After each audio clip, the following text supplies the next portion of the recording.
Pemirsa, Satreskrim Polres Tabanan berhasil mengamankan 4 anggota komplotan pencurian baterai tower dengan tafsiran kerugian material mencapai Rp18.400.000. Modus pelaku dengan merusak gembok pintu rak baterai dan melepaskan baterai dari tempatnya menggunakan obeng.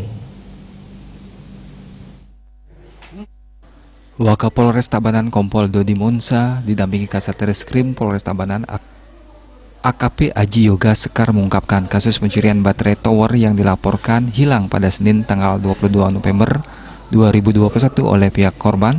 Tim opsional Satreskrim Polres Tabanan berhasil meringkus 4 orang pelaku lintas pulau dan menyita beberapa barang buktinya. Para pelaku yakni Heru Baskoro 37 tahun, Ari Dwi Arianto 31 tahun, Ahmad Gosali 41 tahun, dan Robi Haryanto 32 tahun.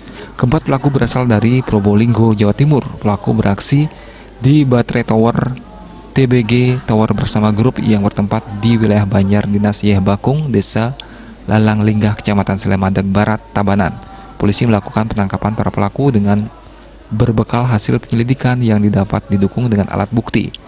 Saat itu tim opsional Satreskrim melaksanakan penyelidikan di wilayah hukum Probolinggo, Jawa Timur. Dengan dibantu petugas tempat, tim berhasil mengamankan 4 orang pelaku. Dari salah satu tangan pelaku, petugas mengamankan alat yang digunakan berupa palu dan obeng. Selanjutnya, keempat pelaku digiring ke Polres Tabanan. Setelah dilakukan pemeriksaan, mereka mengakui telah mencuri 8 buah baterai dengan modus pelaku merusak gembok pintu rak baterai dan melepaskan baterai dari tempatnya menggunakan obeng. Selanjutnya, pelaku membawa baterai tersebut dan dijual. Diketahuinya pada hari Senin tanggal 22 November. Kejadiannya sendiri sebenarnya pada tanggal 20. Diketahuinya tanggal 22 November sekira pukul 10 WITA.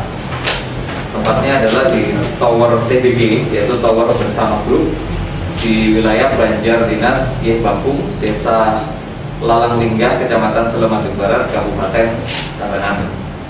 Akibat perbuatannya, komplotan pencuri baterai tower ini dijerat pasal 363 tentang tindak pidana pencurian dengan pemberatan dengan ancaman hukuman di atas 5 tahun penjara. Rai Suantara, Bali TV.